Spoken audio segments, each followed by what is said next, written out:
Hi there, welcome to the Glorious Grace Network podcast. My name is Edward Hart, I'm your host today, and I'm really pleased to welcome you to this third episode of In Conversation with W.M. Paul Young, writer of The Shack and The Pastor and The Lies We Believe About God. He's also wrote a great book called Eve, which is about Eve, who is the mother of living beings. So I'd encourage you to check those out. Um, as I had him on the podcast, one of the things, the criticisms that's leveled at Paul Young when you Google his name is that he's a universalist. And generally that means when Christians say that you believe all roads lead to God. And so I asked him, do all roads lead to God? And this is what he had to say. Enjoy.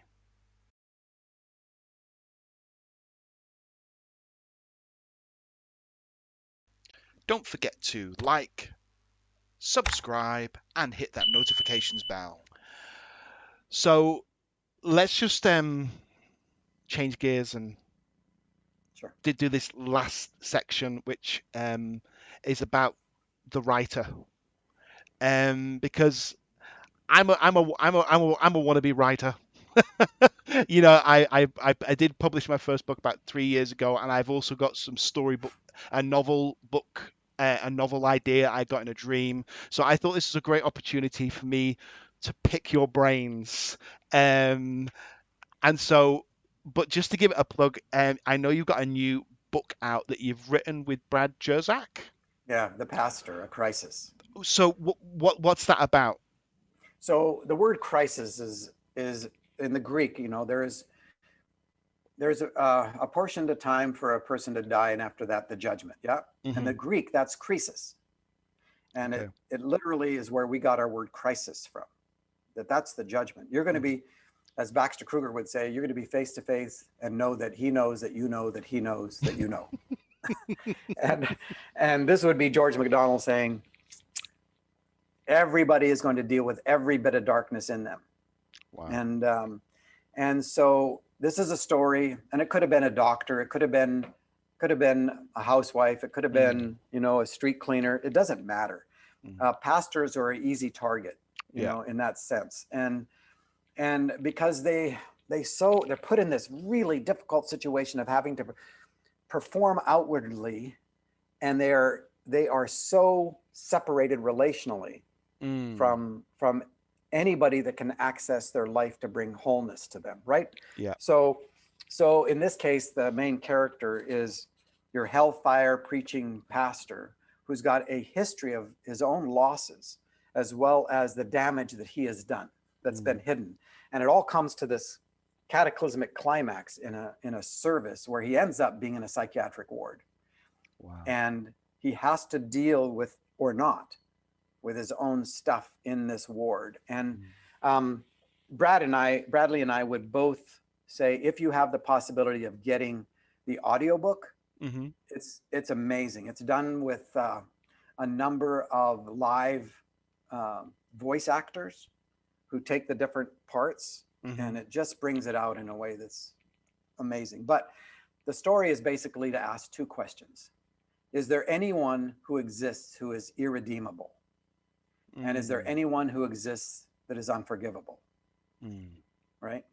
And so it's a little bit harsh, but a lot of the language in it is from direct conversations that Bradley and I've had with people who have been incredibly broken. Wow. And we use, with permission, we used their text messages, their things that they've said to us in emails, Wow. and so it's very real. It's Mm, not. It doesn't do it in order to be gratuitous. There's no yeah. gratuitous harm in it, but it is not an easy thing. We had a gal who came from a horrible situation where she is anorexic, right? And Mm, she runs to punish herself, like marathon run. And so if she eats two cookies, the next day she runs a marathon. And she decided, as she's running, she had had two cookies and was running a marathon the next day, but she decided to listen with headphones, the audiobook for the pastor. And she started listening, and she wrote to us and said, "At first I hated him, and then I began to care for him, and by the end of the book, I loved him Mm. because I saw myself in him." Mm. Right? And so we're getting response of a lot of people who've been very severely damaged. Her sexual abuse had food involved in it. Wow. And that was part of the reason that she was so self-punishing, Mm. because at the core of her being, she felt like she was a piece of garbage, Yeah. right? And so she had to punish herself to make her, to kind of bring the scales back to even. But Mm. so that's Wow. it's a rough book. It's a novella, so it's not a big book. You can listen to it in about 3.5 hours. Okay, cool. Awesome. So, just practically speaking, you as a writer in your writing process, again, Yeah. what are you how do you do it? Are you a planter? Are you a No, grower? What how do you do what you do? I I write when I have a sense that timing is right. And so I gather bits bones. I call it gathering bones. And when I have a whole bunch of bones, I throw it in the boat and jump into the river, right? Sometimes without a boat. And I just let the river take me wherever it takes me. So a lot of times the characters will begin to emerge having their own voices. Mm. And and so I'm not one who plans um, what a book is going to hold. I'm not that. Mm. You know, the nonfiction lies we believe about God, that was more planned. Yeah. But the other fictions, Eve and Crossroads and The Shack, um, I just jumped in the river and went with the flow. I had an Mm. idea and a concept and just let it happen. And Mm. then the editing process becomes really important. In The Shack, chapter 15 is in the book the way I wrote it, the day I wrote it. But every other chapter has been edited, and I've worked on it and rewritten it. So Eve, I edited out 40,000 words. Edited So out out. 40,000. Yep. Yep. And it's still 70,000 words long. So, so again, and Eve is more fantasy science fiction. Yeah. Crossroads is much more like The Shack. In fact, Crossroads is my wife's favorite book, Kim's favorite book. And so, that's, and, I never had to write a book. I never saw myself as a author. Mm. I never, wasn't a desire to become a published author. Mm.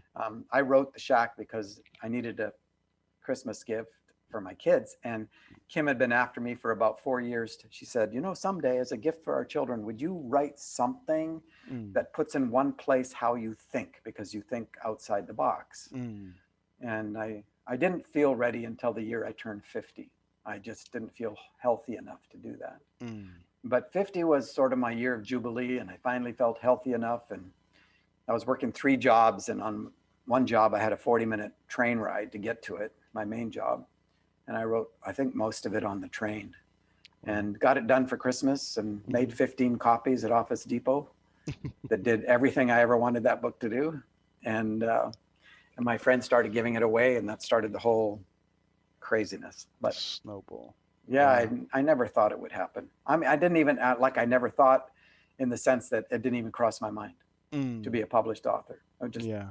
and by the way, Kim said when I gave it to him at Christmas, she said, when I asked you to do this, I was thinking like 4 to 6 pages. So That's yeah, hilarious. it I was is. It's thinking very for funny. it. That's funny. So yeah, so you've said you don't have an overly close, but you've got these bones of so obviously concepts of ideas, and then you just Yeah. flow. But then it's the editing process that really starts to hone the story. Yep. Yep. Yep. Very Yeah. much so. I love a good editor. They're just worth their weight in platinum or whatever. And so yeah, they are so important. Mm. And I don't mind people tampering with it, in terms of editing processes. Um, it's like, oh no, let's make the most accessible and the best you can make it. It's like, Yeah. I I don't have I don't have an illusion about notoriety and platform or any of that stuff. It's just a gift. And I always write for the one person, and I don't know who the one person is. Could be me. Okay, so that's so there's a question here of why do you write? So when you write, you're as if you were writing to one person. Yeah, and I don't know who it is. It's kind of like I would write pretty much most of my stuff, if not all my stuff, to my own children. Mm, You know, and it's like, yep, and maybe not at the age that they are, or for my grandchildren, not at the age that they are, but for someday down the road, if they want to hear what I'm thinking or working through, or the mm, concepts I'm working through, or the ideas. And I've never taken a writing class, you know, mhm. and but I wrote even as a child. I wrote. It was reading was a way to get out of my world. Writing was a way to get my inside world out. Wow. You know, so I Yeah. I destroyed a lot of what I early wrote because it's pretty dark stuff. Wow. So Cool. So then what if somebody's got their idea, what and a lot of us can get stuck with analysis paralysis. yeah, How as a writer can you go from having that concept and actually starting to put pen to yeah. paper, and what's You just write. You write anything and everything. You know, the editing process will come, mm, but for now you just write. mm, And I'm like, who cares if it doesn't make sense? A lot of people they're trying to figure out, well, how does this work and does it go into this and how about mm, no, just get caught in the flow and write. mm. Don't even don't worry about the editing process. And as a result, people will write way too much, right? Yeah, So it's like, don't worry about it. Write way too much, and then you begin to whittle it down, yeah, and and you have to edit a lot. And the stuff I edited out of Eve, it's great stuff. It's not poor, but it'll show up or not in something else. You know, I'm yeah, not worried about it. yeah. And or 20 years after I die, my kids will be going through my stuff and they'll go like, "Have you read this? This is really good. It was in his computer file." And so So the I don't maybe, know. yeah. Okay, cool. And then as as you look back over writing and whatnot, and as you've obviously grown as a writer, what would you say was your biggest mistake as you look back?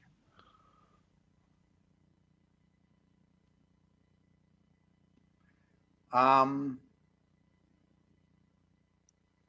Boy, that's a great question. I've never thought of it in terms of mistakes, Hmm. and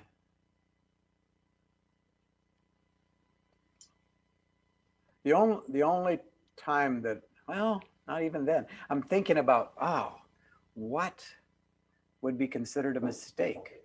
Or a Um, learning curve? Maybe a mistakes, learning not curve. a learning curve. Yeah. What was the hardest? Yeah, yeah. Um, Timelines. Hmm. You know, I don't give myself to timelines anymore, and I'd rather trust the timing in terms of my own life rather than a publisher or that kind of thing. So Yeah, I don't think it's fair. I don't think it's fair to them, and I don't think it's fair to me yeah, because they're kind of betting on who knows what if a yeah, publisher is involved. And I don't have any problem not going with a publisher. yeah. There's a lot of other ways to get a book out. Mm, I would say that for a lot of people is that they have an outcome that they have in their minds. You hmm. know, they want it to have an outcome, so they're future tripping about the outcomes. Yeah. And for the last year and a little bit, um, my phrase that I has been rolling around on top of everything is trust the ripples. Okay. Just trust the ripples, Mm, right? And if it's for one person and I'm the one person, is that mm, enough? yeah. Well, of course it's enough. Yeah. You know, as soon as Absolutely. I create imaginations about, oh, this is going to touch the world and it's going to do all that kind of stuff, um, I think that's a huge mistake that a lot of people make. Yeah. And I just didn't, partly because I never thought of myself as an author, Mm, right? yeah. And this is done inside the grace of one day at a time. It's done inside ordinary life. I've written the different books differently, um, and they've come at different speeds. Hmm. You know, The Shack took about 9 months because I was working 3 jobs. Yeah. Crossroads took about 4 months. You know, Eve took about 6 months, but that's when I got to the place where I actually sat down. Some of them I went away for 10 days Hmm. and wrote like 40,000 words Hmm. because the timing was right. Yeah. Um, some of them I had to do it inside of whatever life was. Yeah. And so that when you say take Eve was 6 months, that was just 6 months of you trotting Yeah, stuff out, and then yeah. the And editing then it went to the process. editing. Now there was an issue there. Is like um, editors sometimes will have an agenda because of Okay. they're related. Some of them are related to the publisher, and Okay. so you got to trust um, yourself in that. And you know what I did, which was a good move, is that there were the publishers, editors, and there's different kind of editors. There are concept editors and there's linguistic ones, and those Hmm. linguistic ones are fantastic. Um, but I had my own editor that knows me, and Mm. so she was involved with how this formed as well, and uh, she knew I was thinking outside the box of the publisher, Mm. and that was really helpful because she could voice into it. She's the one that helped me cut 40,000 words out um, because it was a rabbit trail Yeah. and not particularly necessary. Yeah. And so, yeah, but they're really, you can either choose to believe something's a mistake or you can see it as part of the learning curve and necessary. Yeah. You Mm. know, um, there are in the shack. There's only one thing that I regret, and there was a little section when it's near the early time that Mackenzie has arrived at the shack, and finally he's the first night, and he and Jesus are down at the dock, and which is a great scene, by the way, in the Mm. book. And but there was a section in my first draft that the editors thought would be too risky, and and they're laying on the dock and they're having this conversation, and Mackenzie's being surface a little bit. Mm. He hasn't gotten into the deep dive of I feel so lost, which Mm. is, and Jesus reaches over and takes his hand in the dark, says, "Well, I'm with you and I'm not lost." I mean, it's a great line. But the one that I left out as part of their conversation, Mackenzie says, "So I've got a question." And Jesus says, "Okay." And he says, "Do you still have a penis?" And Jesus says, "Well, of course. How do you think I pee?" You know? And I loved that line. I loved it because it just attacks the Gnosticism, Yeah. and that Jesus is now some non-human Mm. extraterrestrial of some sort. And I and so I wish that was it. And then maybe so that's my mistake. That I wish I hadn't taken that out. So No, that's great. yeah. That's awesome. Okay. Well, that's officially the end of our series with W.M. Paul Young. It's been an absolutely fantastic experience. I know for me, I have been challenged, I've been blessed, I've been made to laugh. It's been an incredible time. You know, a lot of you know that I've been in ministry a long time. I've been in ministry 25 years, and I can honestly say in that time, W.M. Paul Young, William Paul Young, is one of the nicest men in ministry I have ever met. Generous to a fault, warm, engaging, and not overly serious. And I thoroughly enjoyed my time with him, and I hope you enjoyed your time with him as well. You know, I would encourage you if you've never read his books. There's The Shack, there's The Lies We Believe About God, which is a non-fiction work, but he's also got the book about Eve. I'd really recommend that to everybody who's watching, and the audio version of The Pastor. He did particularly recommend the audio version, so I am going to be downloading that. Check it out, guys. You can find more about me on my website, um, gloriousprojects.online. You can search me on Facebook, Instagram. You can even find me on TikTok. So you find me there, and you will see me doing some serious videos and some non-serious videos. So I want to say thank you for watching. A big God bless you, and I will see you again soon. Bye bye.